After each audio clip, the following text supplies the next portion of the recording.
When power speaks without restraint, the people listen with pain.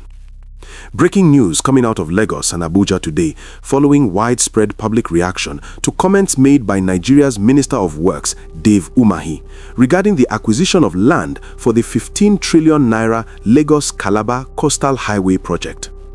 The controversy centers on a video clip in which the minister stated that he initially spared part of a property belonging to Stella Okengu, a real estate developer and CEO of Homes Global Services, but later acquired the entire land after she protested and pursued legal action.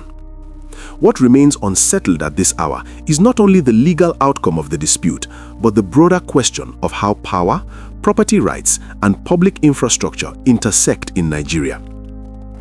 In this video, we will walk you through what was said, the background of the land dispute, the legal and policy framework involved, public reaction, and why this moment matters for governance, investor confidence, and accountability.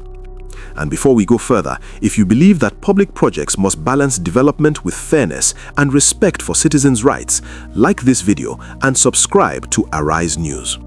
This channel follows verified facts, examines power responsibly, and asks the hard questions without sensationalism. The issue came into focus after a clip circulated online showing Minister Umahi speaking about the land acquisition along the Okunaja axis of Lagos, one of the areas affected by the Lagos-Calabar Coastal Highway. In the clip, Minister Umahi explained that part of the land belonging to Stella Okengu had initially been left out of acquisition plans. According to him, that position changed after what he described as trouble, including protests and court actions. His words suggested that resistance influenced the decision to acquire the remaining portion of the land, a statement that has since triggered intense public debate.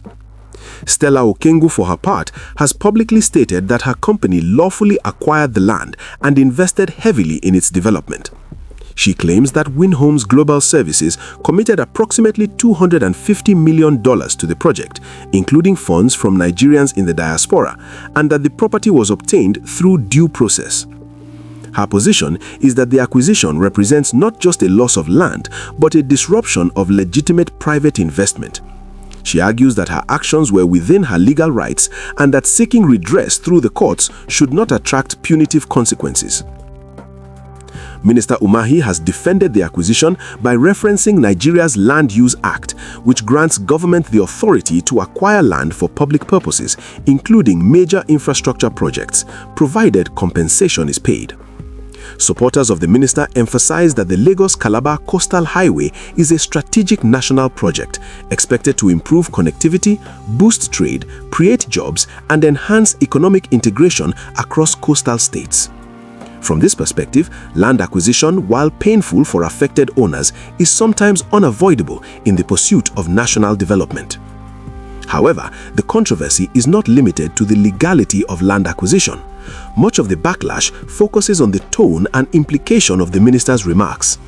Critics on social media platforms, particularly on X, have described the comments as callous and heartless, arguing that they suggest the use of state power as punishment for dissent. For many Nigerians, the issue is less about whether the government can acquire land and more about how it exercises that power, especially when citizens protest or seek judicial intervention. This reaction reflects deeper sensitivities in Nigeria's civic space. Protest and litigation are constitutionally protected avenues for citizens to challenge government actions. When a senior public official appears to imply that exercising those rights can lead to harsher outcomes, it raises concerns about intimidation and abuse of authority. Even if unintended, such statements can erode public trust and reinforce perceptions that the state prioritizes power over fairness. To understand the institutional context, it helps to clarify the rules involved. The Federal Ministry of Works oversees national infrastructure projects, including highways of strategic importance. The Land Use Act vests land ownership in the state, held in trust for the people, with governors empowered to allocate and revoke rights of occupancy for public purposes. Compensation is required, but disputes often arise over valuation, process, and fairness. Courts exist to adjudicate such disputes, and citizens are entitled to seek legal remedies without fear of reprisal. Why does this particular incident matter so much? First, for affected property owners and investors, it raises concerns about security of investment. Nigeria actively seeks foreign and diaspora investment, especially in real estate and infrastructure-adjacent sectors. When high-profile disputes suggest that lawful investments can be wiped out amid public disagreements, confidence takes a hit. Investors look not only at laws on paper, but how officials speak and act when challenged.